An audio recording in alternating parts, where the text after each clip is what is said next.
take a seed, you plant it, you grow it, you dry it, you roll it, you smoke it, and it goes down smooth. Hey! Spanning the continent to bring you the truth about cannabis and marijuana law reform. I smoke pot and I like it a lot. The Russ Belville Show, the voice of the marijuana nation. Now, here's your host, Radical Russ Belville.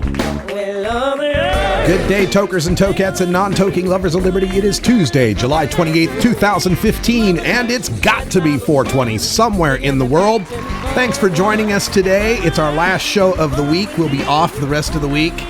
Wednesday and Thursday at the Cannabis Creative Conference at the Portland Expo Center, and Friday, I make my way back into enemy territory, back into the red state expanse of Idaho, where just the virtue of the chemistry of my blood will make me a criminal for the entire weekend, as a matter of fact. But heading out there for my 30-year high school reunion. That's right, I'm damn old. So 30-year high school reunion.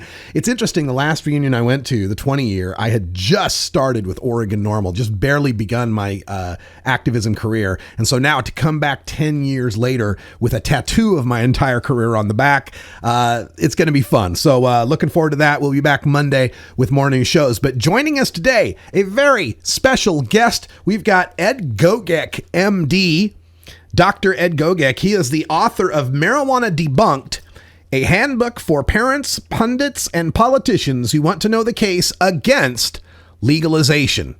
That's right. We got a prohibitionist joining us here in the Lion's Den. We're going to we'll have a little bit of fun with that. That sounded more like a tiger. Was that a tiger? Not sure. But Ed Gogek will join us at 5:30 in our Reformers Reader. Lots of interesting highlights in the book, and I'll be tweeting them out throughout the day. I already put a few out there on my @RadicalRuss Twitter feed if you want to check out what Dr. Gogek might have to say. Also coming up on the show today and behind the headlines, we've got the toxicology report in the Sandra Bland case. Turns out that she had a significant quantity of active THC in her system. We'll talk about what questions that brings up when we get to behind the headlines. Also on the show, in drug war data mining, we're going to take a look at the data after 1 year of legal marijuana markets in the states of Colorado and Washington to preview our interview with Ed Gogek, MD. We'll also have time for a radical rant, and I'll just be giving you my thoughts on the arguments presented by the doctor in the previous segment. Plus, we'll take things into hour 2, Toker Talk Radio. Phone lines will be open at 844-207-2346. But we start everything off today with the 420 radio news. In the headlines today, like I mentioned, the toxicology report on Sandra Bland. We've got another pronouncement from New Jersey Governor Chris Christie about how he'll crack down on marijuana legalization. Oregon's governor signs the bill for early marijuana sales starting in October here in the Great Beaver State. We've got new evidence on opioid painkiller addiction and how cannabis can help patients recover from it, and a couple of cases at the Michigan Supreme Court that show what a confusing and tangled mess the Michigan Medical Marijuana Act still remains, even since 2008 when they passed it. We'll get to all those stories. We'll take your calls in the second hour, and we'll have ourselves a good time learning all about the plant we hold so dear. It's the Russ Belville Show.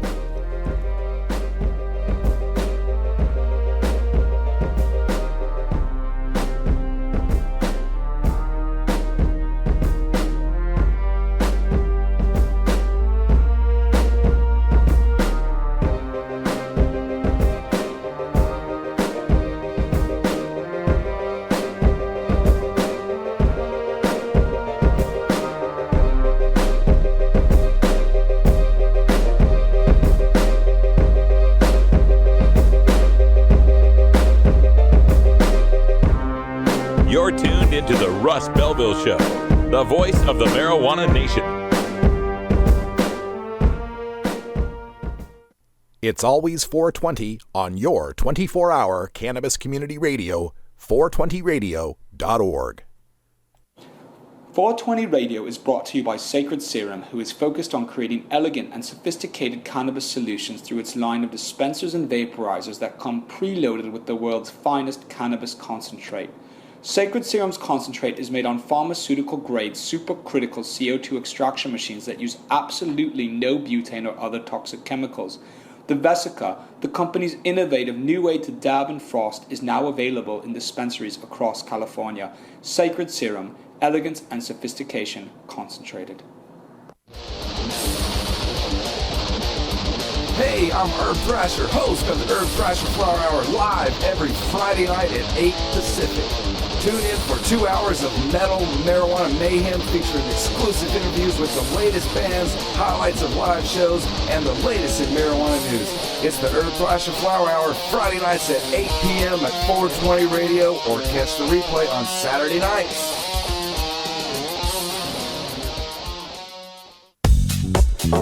The Oregon Medical Marijuana Business Conference is happening September 12th and 13th at the Hilton in downtown Portland. Hi, I'm Alex Rogers, and I hope you'll take advantage of this amazing opportunity to learn the latest business and legal information concerning cannabis commerce in Oregon in 2015 and beyond. Check out OMMBC.com right now for early bird pricing because we're likely to sell out. That's OMMBC.com, the Oregon Medical Marijuana Business Conference.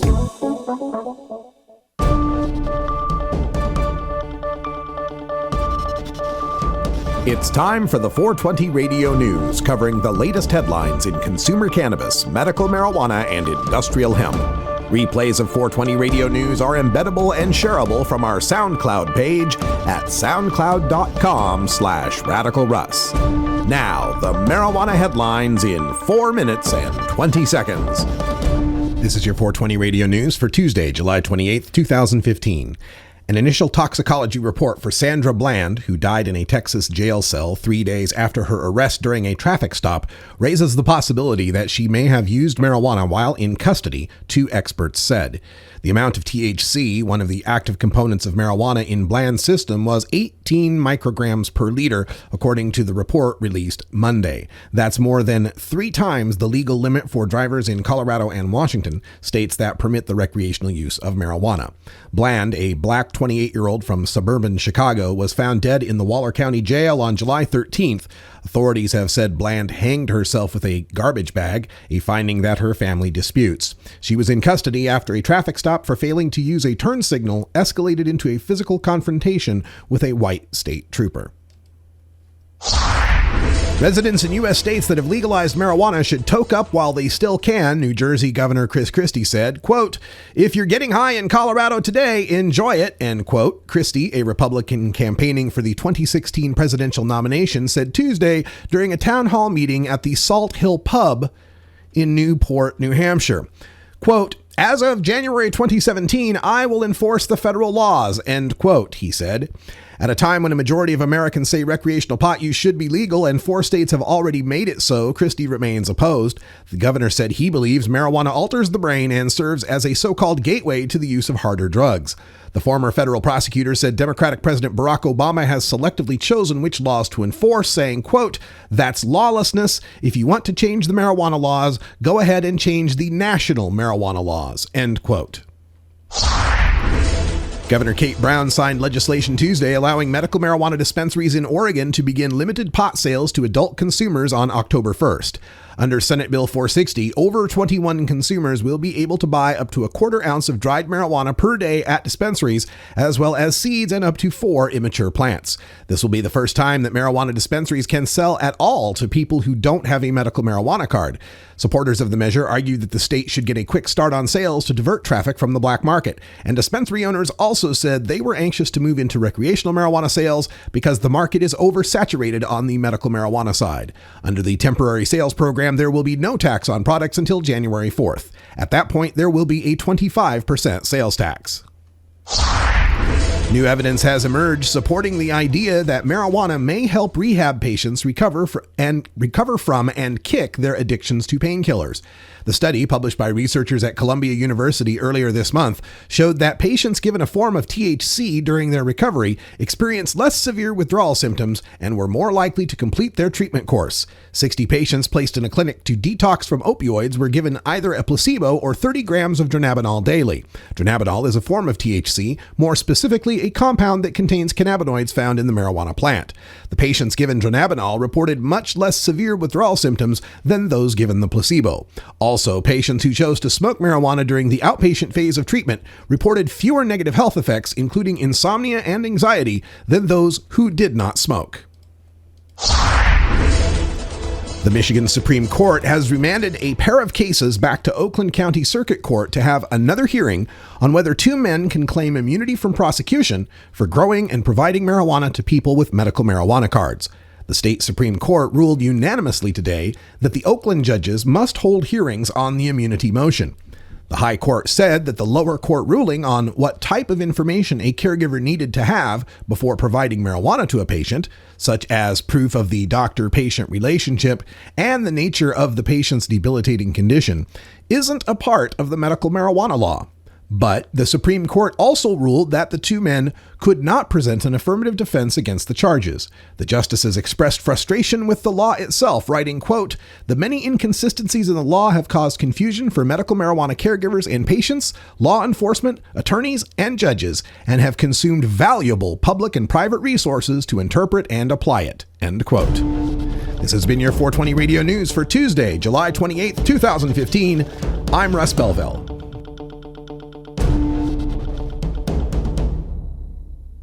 The Russ Belville Show, the National Wildlife Refuge for marijuana unicorns. The Fingerboard extension has fretted instruments to enhance your creativity. It has new and used guitars and banjos from beginning to high class. The Fingerboard extension has National Resophonic, Husson Dalton, Larrabee, Heritage and Recording King guitars, and Mike Ramsey, Wildwood, Gold Tone, and Recording King banjos. The Fingerboard extension also has drum stuff, used gear, and parts. Stop by the Fingerboard extension, downtown Corvallis, Oregon at 120 Northwest 2nd, or check out the inventory on the web at fingerboardextension.com and reverb.com. Despite strong public support for medical cannabis, decriminalization, and legalization in Georgia, the state spends $121 million every year to arrest, prosecute, and imprison Georgians for simple possession. Each year, the state of Georgia spends less on driver services, agriculture, and forestry combined. What else can $121 million a year do in Georgia? With that much money, the state could hire and keep 3,000 more teachers, improve roads and bridges, provide tax relief for small businesses, repair aging sewage systems, or lower taxes.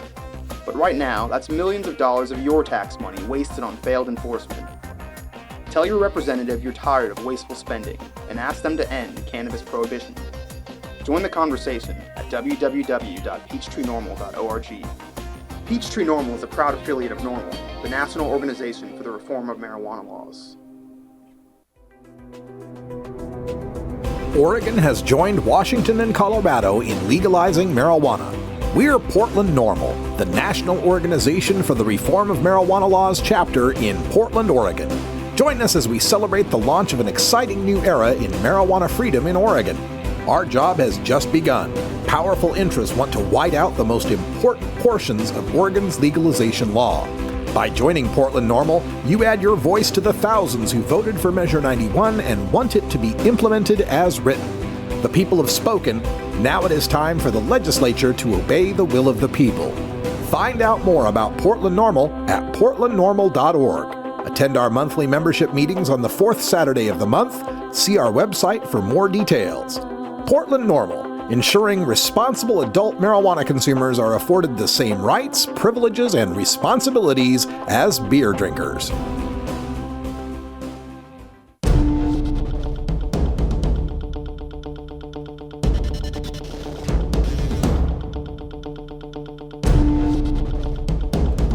Today in Behind the Headlines, we take a look at the fact that Sandra Bland had 18 nanograms of active THC in her blood.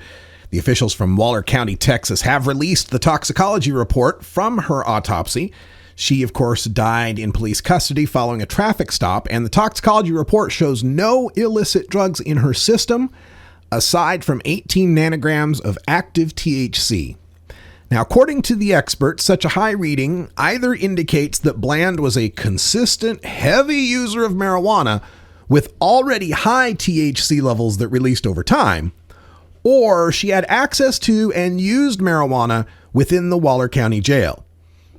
However, Robert Johnson with the Tarrant County Medical Examiner's Office told the Associated Press, quote, "I have never seen a report in the literature or from any other source of residual THC that high 3 days after someone stops using the drug," end quote.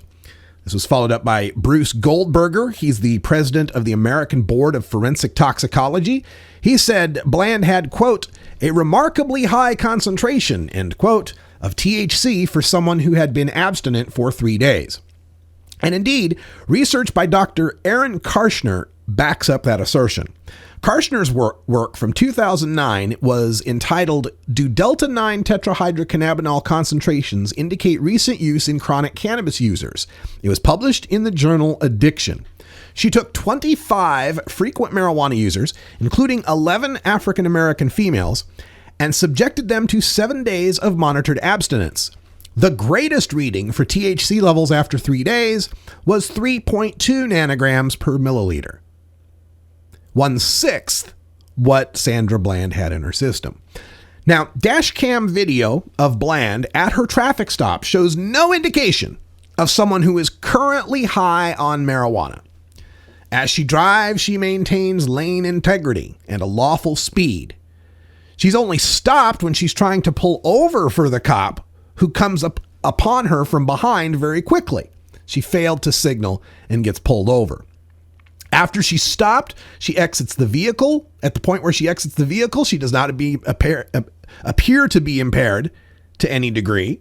She seems to be walking and talking, and everything seems to be fine. She's then arrested and presumably searched, with no marijuana found on her person. And none of the police reports or jail paperwork gives any indication that the cops or jailers found her to be high at the time. So, how does one ingest marijuana in a county jail and not get caught? It's hard imagining how smelly, bulky marijuana got missed in a search of Bland's person. It's harder still to imagine how Bland would smoke that without detection when police claim to have checked her at 7 a.m. and she died around 9 a.m. Now, perhaps it was marijuana in an edible form. Now, she couldn't have just eaten marijuana buds, not without decarboxylation. Wouldn't get her high. So, more likely, it was some form of marijuana edible. Now, unless Bland hid that in her clothes and then found a hiding place for it in her cell before she was stripped and changed into the orange jail clothing, it would have had to have been smuggled into the jail by a third party. So who was that third party who got marijuana edibles to Sandra Bland in her cell? The assistant district attorney made a huge deal about how Bland's ligature wounds were consistent with self-hanging and not any sort of violent homicide. Well, who says homicides have to be violent? Large doses of THC in marijuana edibles have been known to render users unconscious. Could Bland have been slipped a megadose THC cookie? Could that small paper cup in one of the jail photos have been a paper cup holding a couple of 20 milligram Marinol pills?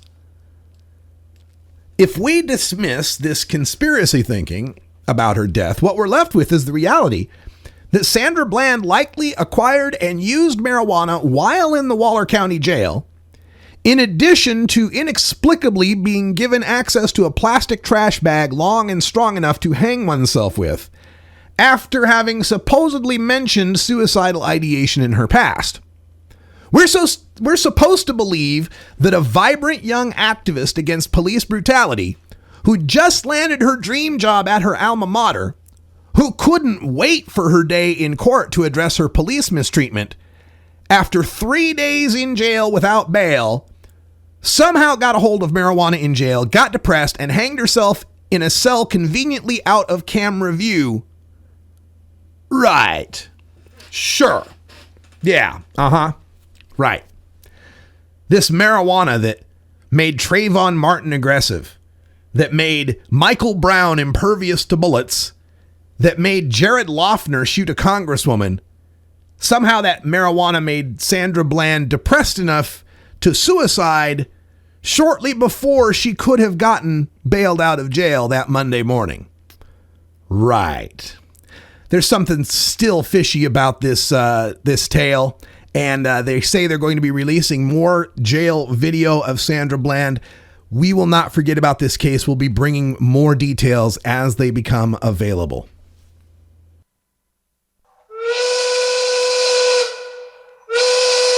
I know nothing. Nothing.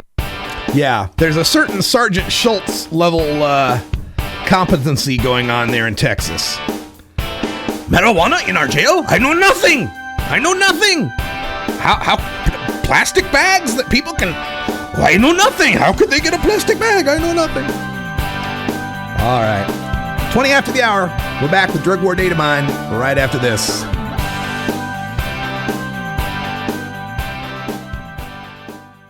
The Russ Belville Show.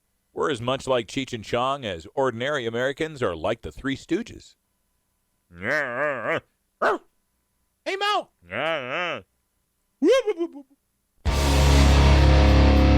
This is Radical Russ encouraging you to take a look at the Weed Blog every day.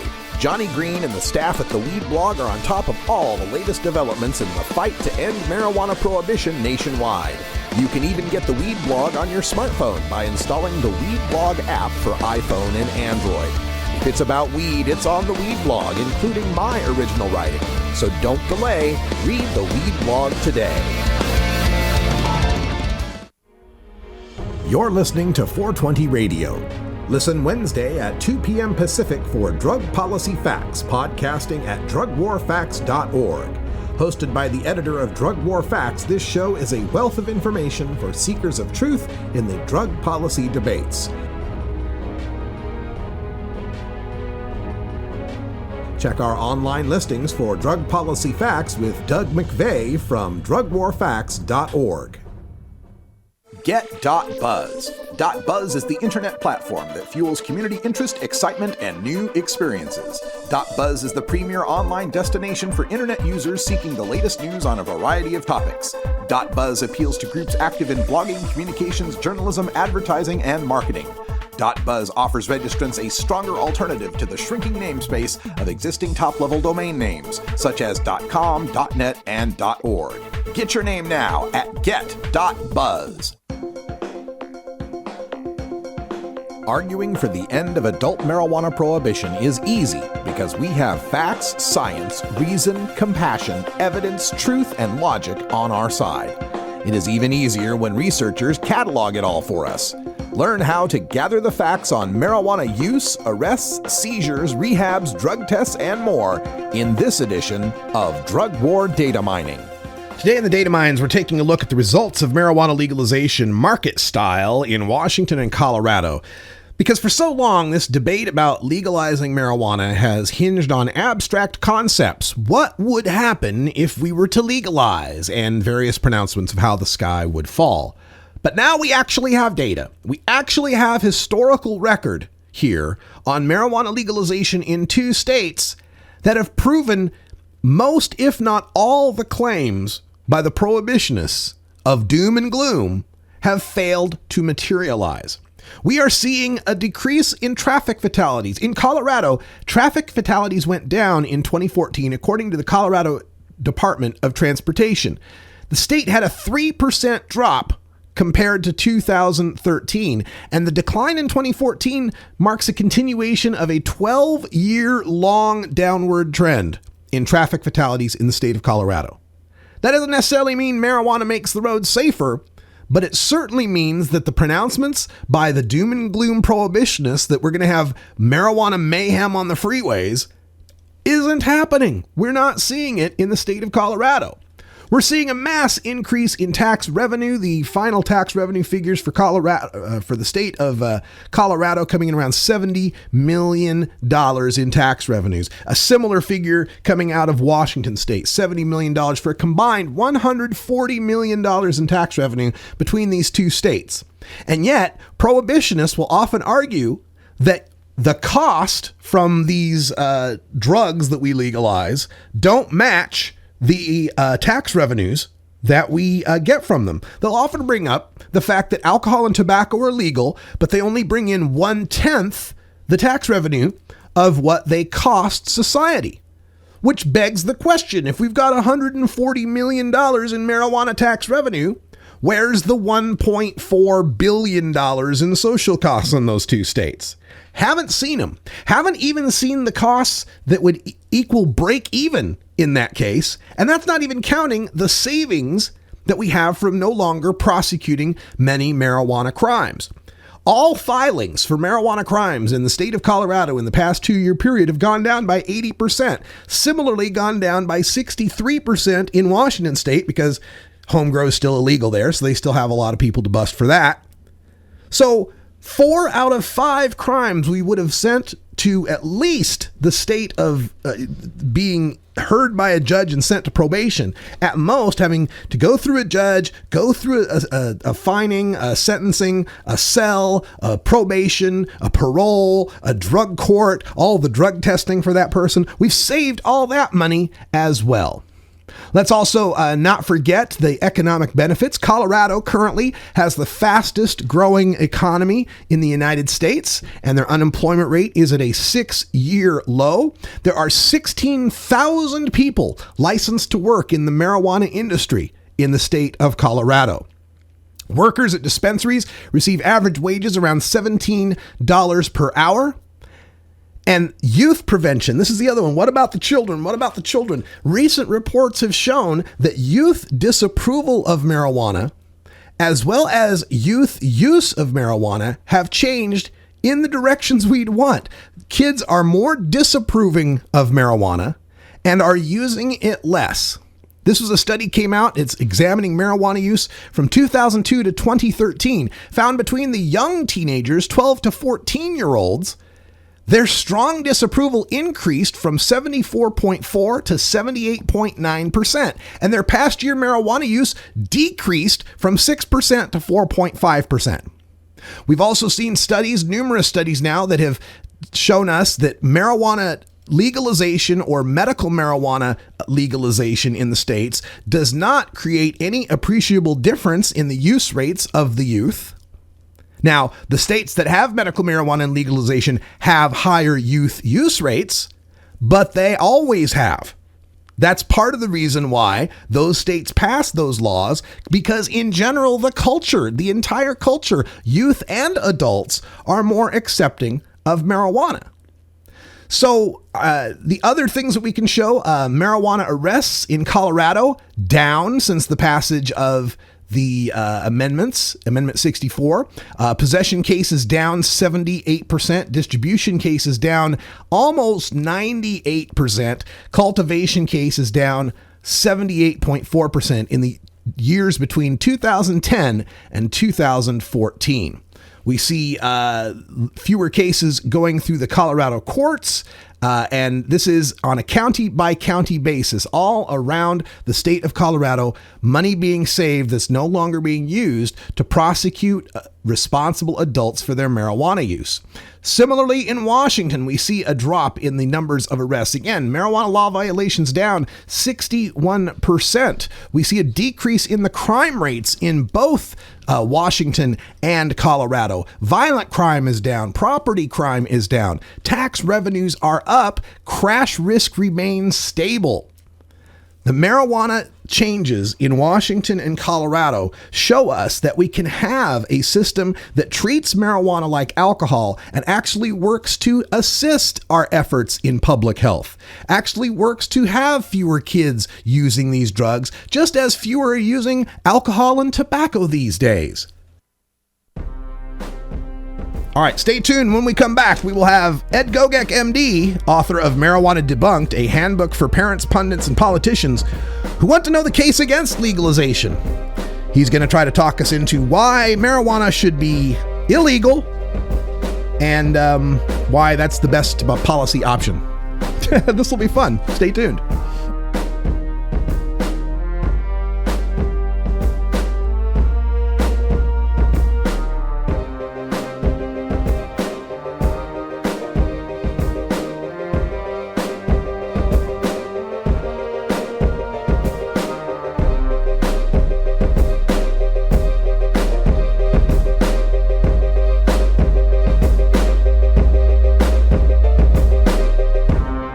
You're tuned into the Russ Belville Show, the voice of the marijuana nation. The Russ Belville Show, where the truth about marijuana gets more than a minute to speak.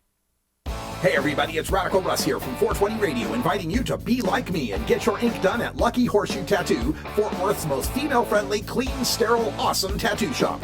Thomas and his crew are true artists who can design you a custom piece or use a design you bring in.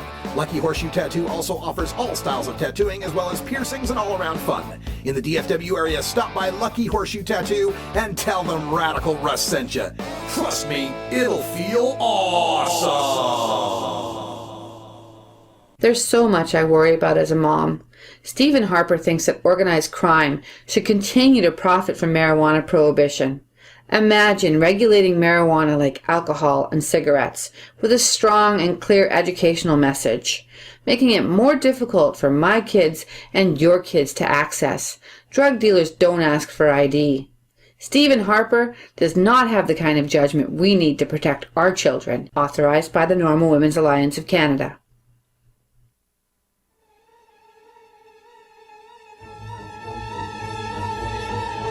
The best weapon you can have in the Prohibition War is your mind. Fill your head with the knowledge you need by checking out this latest entry in the Russ Belville Show's Reformer's Reader. Welcome back, everybody. Today in Reformer's Reader, we've got a special guest joining us, Dr. Ed Gogek, MD. He is the author of Marijuana Debunked, a handbook for parents, pundits, and politicians who want to know the case against legalization. Dr. Gogek, welcome to the show. Thank you, Russ. Thank you for being here. And this show, of course, is hosted by a daily consumer of marijuana, and most of my listeners are regular adult consumers of marijuana. So our first question would be, why should government force us to stop? The problem with marijuana, I used to be a daily consumer, too. According to your book, you were a daily consumer for 2 years in your late teenage years. I didn't start using marijuana until I was an adult. So my main concern is really teenage use. If everybody who used marijuana started as an adult, I would not have written the book. But the problem is there's just no way to legalize it for adults and not have teenagers using it in larger numbers. So I need to be punished, fined, rehabbed, and imprisoned so teenagers don't smoke pot. None of those things are happening. No, people are not being imprisoned. Marijuana is almost entirely being ignored. Police arrest people when they find it, when they've arrested them for something else. They don't go looking for marijuana. So those things aren't actually happening. Well, actually, last year, while I was in a car driving across the state of Utah that got pulled over for window... I shouldn't say they weren't. They're not happening. For window tinting being too dark. And because someone else in my car had marijuana on their person, I had to sit in a cage for 8 hours, and it cost me $5,000 to get out of that cage. So I wish the police weren't paying attention to it, but it happens to over 700,000 of us every year. Okay, most of the people, it still is mostly marijuana found when they're looking for someone else. But I still look at, there's 400 people in prison. 400 people in prison just on possession charges. They usually did something else, but there's 4 million teenagers using it on a regular basis. Okay, so the cost is 1 per 10,000. I don't know how to eliminate teenage use without keeping the drug illegal. So how have we reduced teenage use of alcohol and tobacco to their lowest rates in 30 years? When I was a high school senior in 1985, 9 out of 10 of my cohorts had tried alcohol. Today, the rate's 7 out of 10. About 7 out of 10 had tried cigarettes. Today, the rate is 4 out of 10. Clearly, we can get kids to use drugs less and not lock up adults who use them. Those rates are still really, really high. And but they're way down. When they see adults using them. But they're way down to the point now where fewer kids are using cigarettes than marijuana.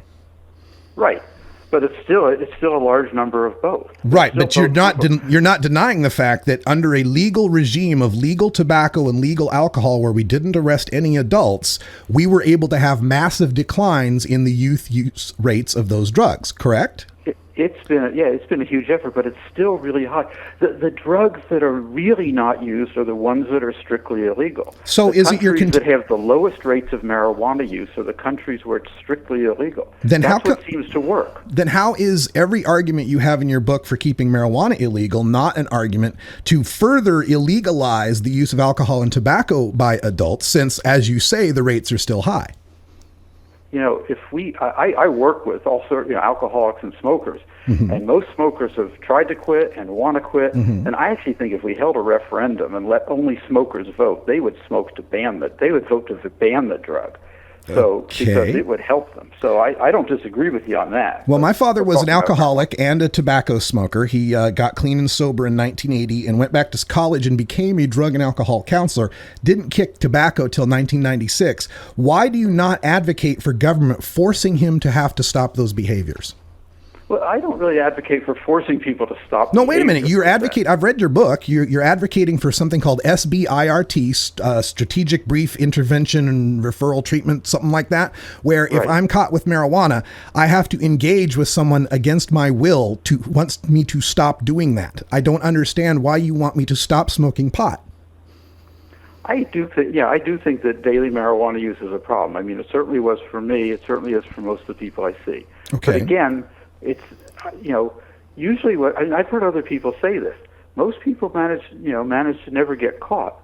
And I just don't know how to balance it out against the 4 million teenagers who are using this drug and harming themselves. The science is showing now is they're harming themselves permanently. So what do you make of the recent reports that have shown that the youth disapproval rate of marijuana has gone up and their use rates have gone down in the period between 2002 and 2013, when you and others like you complained medical marijuana made it so available to them? Well, no, it didn't. That's only happened since 2011. From 2002 to 2011, use, especially from 2005 to 2011, use went up, and almost all the increased use came from medical marijuana states. So that's actually evidence that those medical marijuana laws did increase teenage use. So the increase in youth use that happened between 1992 and 1999, what do you attribute that to? That one I'm not entirely sure, and I've asked a lot of people about that. And what I mostly hear is it is a time when there was a lot of anti-movement going on up until 92, and it really dropped off. A lot of the education dropped off. A lot of pushing the media not to promote it dropped off. And also it's the time that the pro-legalization groups really got started and began more promoting. That's the main thing I would attribute it to, but that one I'm not as certain about, and I've asked people about it. Okay, so the pro-legalization movement and the lack of anti-messaging raised the rates of marijuana use from 1990 to 2002 to a rate that's higher than what it is today, but then it declined and then it went up a little bit because of medical marijuana, but again, it's still lower than when it was in 2002. I think it's actually higher now. I don't have the okay. It's still pretty close. We're speaking with Dr. Ed Gogek, MD. He's the author of Marijuana Debunked, a handbook for parents, pundits, and politicians who want to know the case against legalization. And to me, I think in the previous debates we've had about marijuana legalization, it was a lot of abstract, what might happen. But now we've got two states, Colorado and Washington, that have had over a year of market legalization in those states. Oftentimes we hear from opponents that alcohol and tobacco don't take in as much tax money as what they cost society. So since they've taken in $140 million in tax money in Washington and Colorado, can you quantify the $140 million or more dollars in costs that has occurred? I can't tell you the costs that have occurred, but I can pretty much tell you that it's going to be more than what's brought in. I mean, it's not just because it's always true with alcohol and tobacco, but the healthcare costs are going to end up taking quite a bit out of it. In my book, what I talked about was the cost for treating schizophrenia, people who decompensate because of marijuana. Mm-hmm. And that's going to be pretty significant. I can't quantify it. I know. Okay, well, that's interesting because we do have statistics on things like schizophrenia, and the statistics have shown that over about the past century, the rate of schizophrenia in this country and others has remained stable even as marijuana use has skyrocketed. So I think your schizophrenia connection is a little specious. And another connection you make in your book. No. The causing schizophrenia, I don't claim that in the book. Okay. And I don't think too many people claim it. But what I do say is that marijuana causes people with schizophrenia to decompensate and end up hospitalized. And hospitalization is a huge expense. It's estimated that I think about half the cost of hospitalization comes from people with schizophrenia who use marijuana. But these statistics I'm citing are people admitted to hospitals for schizophrenic psychosis. And that rate has stayed the same whether cannabis has been used a lot or not at all. But let me go to another point in your book. You make a point about productivity, which always cuts to me because I was kicked out of a very productive, successful information technology career because my armpit hair had marijuana metabolites in it. I was one of the best employees there. Everyone loved me, but because my armpit hair had pot residue in it, I was no good for that company. When you cite these productivity statistics, you cited one researcher who studied teenagers who had smoked marijuana and found that once they reached adulthood, they earned less money. Isn't that indicative of the fact that they're drug tested for the jobs that pay more? I doubt that. Although they controlled for 16 factors, and I don't think they controlled for that one. So it could be, but I don't think that's the reason. So I am sorry. What happened to you, I'm very sorry about. Well, I don't like that. I don't like drug testing being used that way. So what would be your ideal policy for marijuana? Obviously, you don't think we should make alcohol or tobacco illegal. Why not? It would be really hard. Well, I'm not going to say that about tobacco. Okay, so we should make tobacco illegal. We should prohibit it like marijuana, fine, arrest, and jail people who are caught with it. I'm not going to get into a discussion on this, but I will tell you that at times, and in fact at times recently, we've come close to looking at prohibiting tobacco in this country. Okay, but not alcohol. We're not going to prohibit alcohol. The problem, alcohol is this really weird drug in that half of it is actually used socially and half of it is used in a horribly abusive way. And so marijuana is not used that way? No, marijuana, I don't consider what's going on with marijuana social use. All use of marijuana is drug abuse in your mind? To me, mostly it's drug abuse. Here's what I mean by social use. There are people who drink alcohol purely for the taste, not for the buzz. There's a huge amount of that. I do not see that with marijuana. Okay, I heard this from Art Linkletter and Richard Nixon back in the 1970s on the White House tapes, and it makes no more sense now than it does then.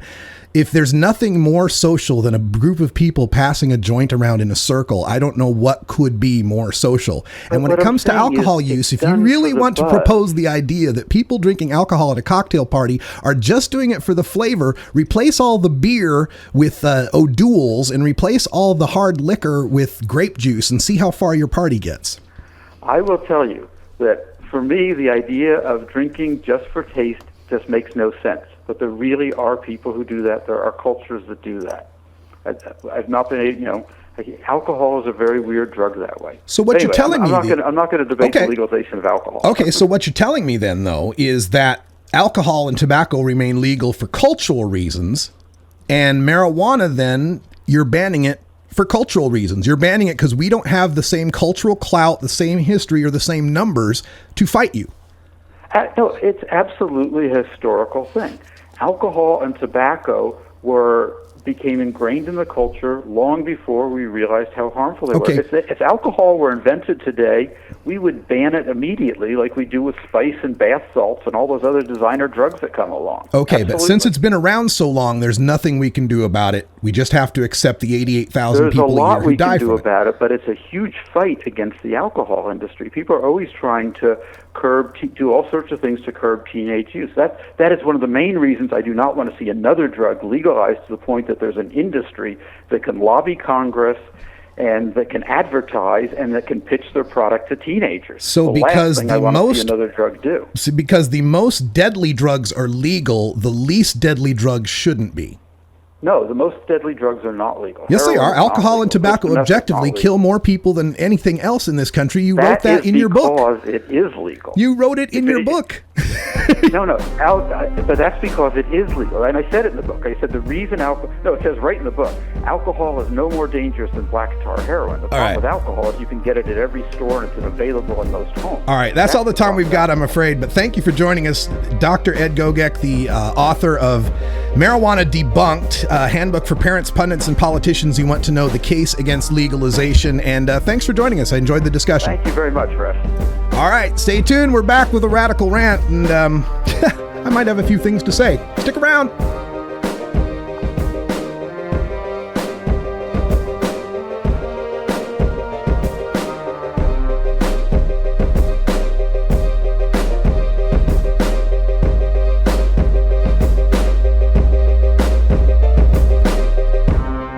You're tuned into the Russ Belville Show, the voice of the marijuana nation. The Russ Belville Show is blogging and podcasting daily at radicalruss.com. Growing plants indoors can be a rewarding hobby, but electricity bills can go through the roof. Then you have to cool down all those big hot lights. It can drive a grower insane.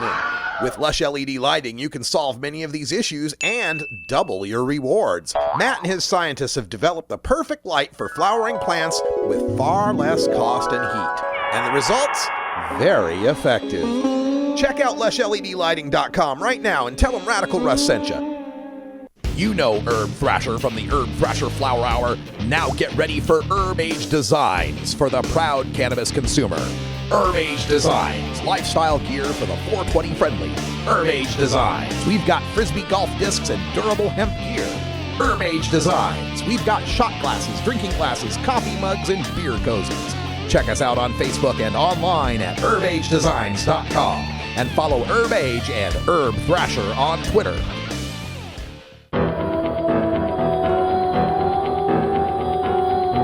In the interest of fair and balanced journalism, the Russ Belville Show presents the anti-drug public service announcement of the day.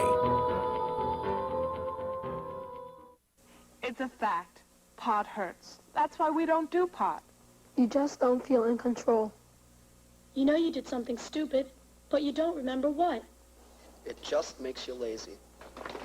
You forget things. You really do. It's kind of scary, and you really feel alone. It's a fact. Pot hurts.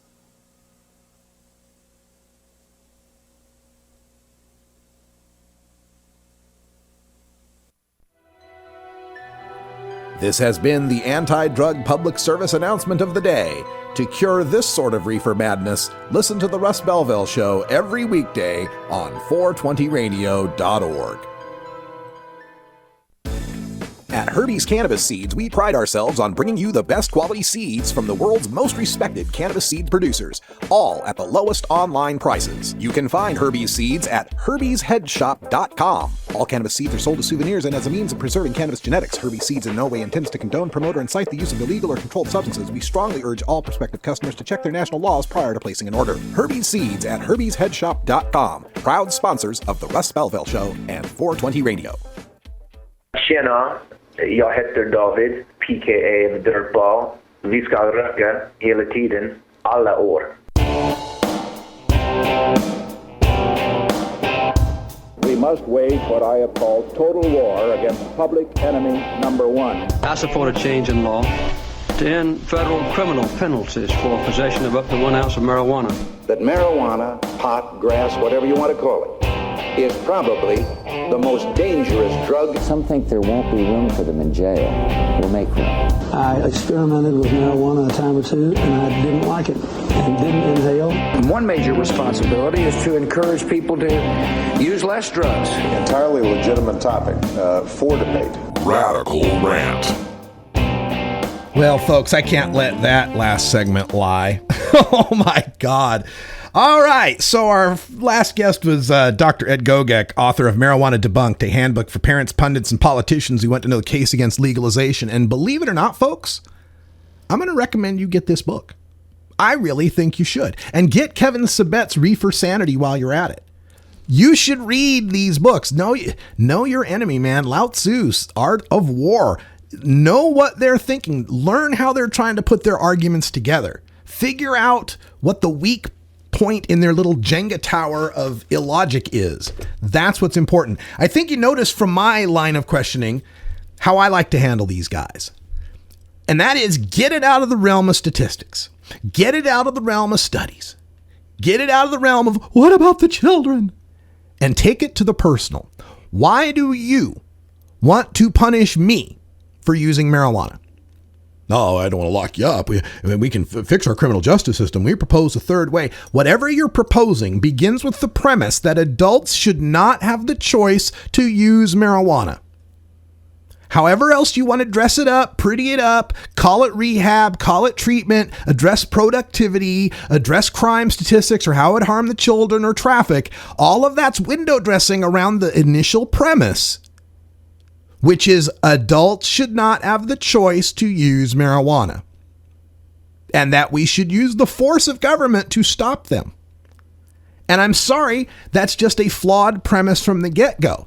Now, I like the fact that legalizing marijuana takes the money out of the hands of criminal cartels who saw off the heads of their enemies. I like the fact that it ends the harassment and prosecution of people, and then it could save money in the criminal justice system, in the courts, and the prisons. I like the fact that it raises some tax money, that it gives people an alternative medicine to be able to use. But despite all the good stuff, even if it didn't, even if legalizing marijuana caused more social harm, I would not be for prohibition, because the initial premise is invalid. Nobody has the right to tell another adult what to do with their body or put in their body, absent harming others.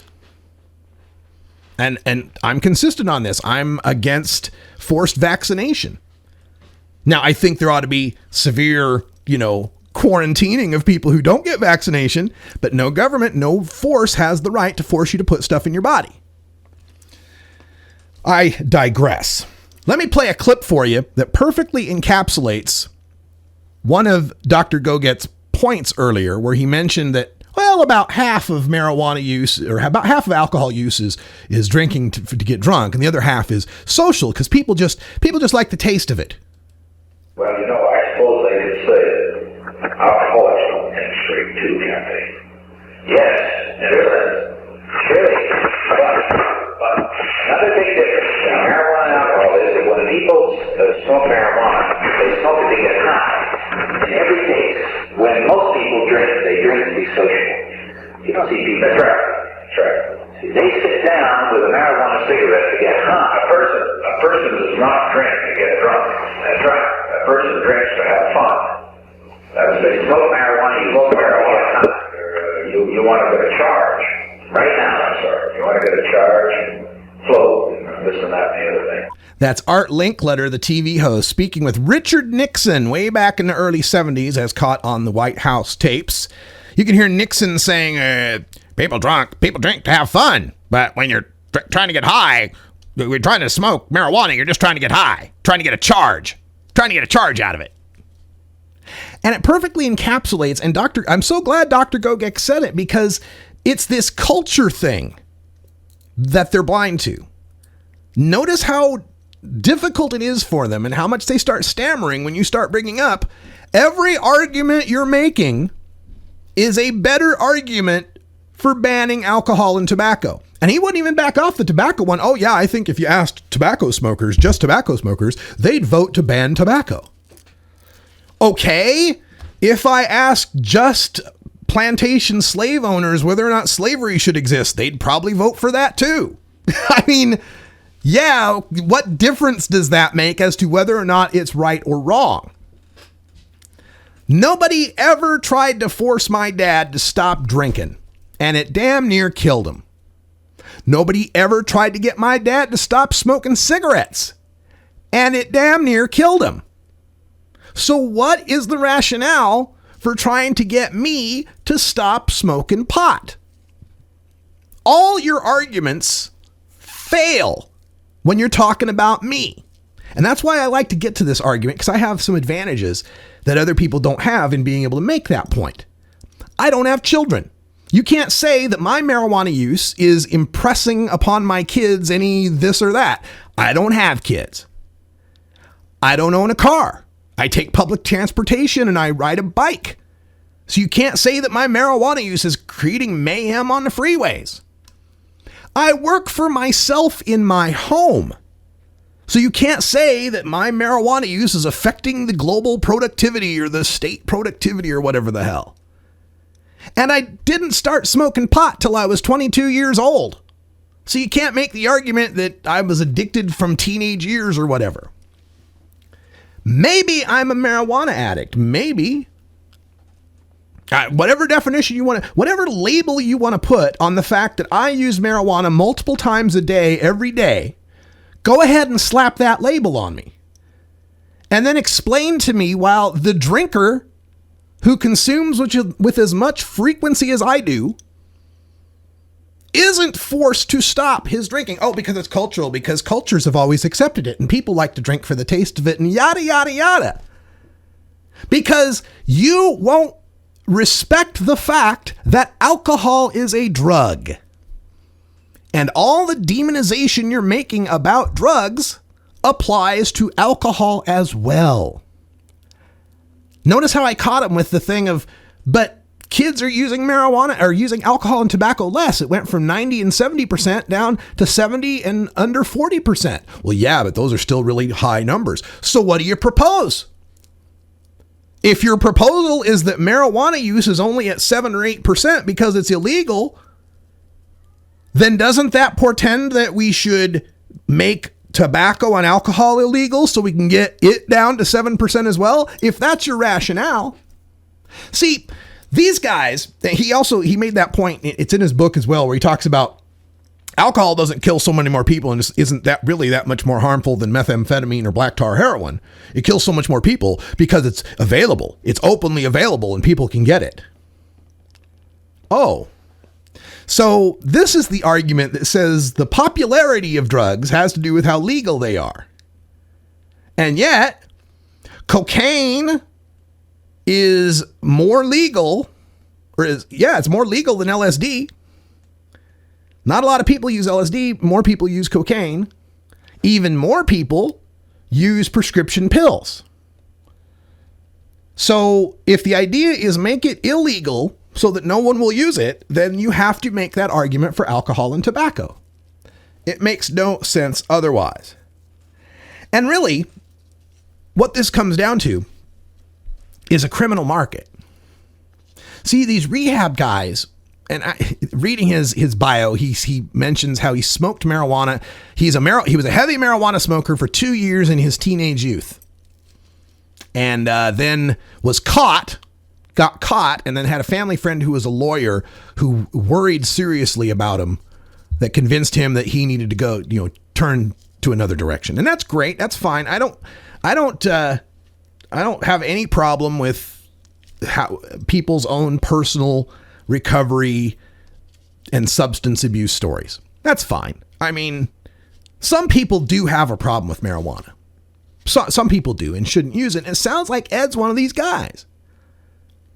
But they need to recognize that we're not all them. Some of us can handle our shit. And these other arguments that come up, like this argument about productivity. Oh, the lost productivity in the workplace. Look, you cannot throw the lost productivity in the workplace argument at me when workplaces are full of tobacco addicts who are granted 15 minutes off every 2 hours to go get their nicotine fix. And what does the productivity argument really mean anyway? It says that we should not allow adults on their own time to do things that might affect the bottom line. It puts our civil rights in a cost-benefit analysis. You can't do that. It might cost us money. So if that's going to be our overriding philosophy, then it's time to start banning people from eating fast food. You give them cholesterol tests when they try to apply. All right, you're going to apply for this job. We need a sample of your blood. We're going to test it for cholesterol. And if your cholesterol is not good, you can't work here. Because, people that eat cheeseburgers, they have high cholesterol, and that costs healthcare costs, and that affects productivity. All right, and then next, if you want to get a job, you need to come to our test facility, our track. We've got an indoor track, and we need you to run 2 miles in less than 14 minutes. And if you can't run 2 miles in less than 14 minutes, we can't hire you because you're obviously not aerobically healthy, and therefore you'll affect productivity. You really want to live in that Gattaca society, Dr. Gogek? Oh my God. All right. We'll talk more about this. We'll take your calls as well, toll free at 84-420 radio. I'll read you some fun passages from Dr. Gogek's book. Phone number again, 844-207-2346. For everyone here in legal Potland, Oregon at Rolla J Studios, I'm Radical Russ. Join us at the Cannabis Creative Conference. We'll be there tomorrow and Thursday. Got some good volunteers joining us as well. Thanks for being here. Until next time, take care of each other, tokers.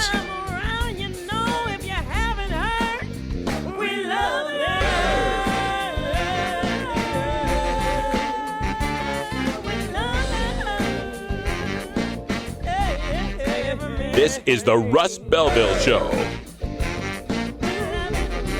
The Russ Belville Show is blogging and podcasting daily at radicalruss.com.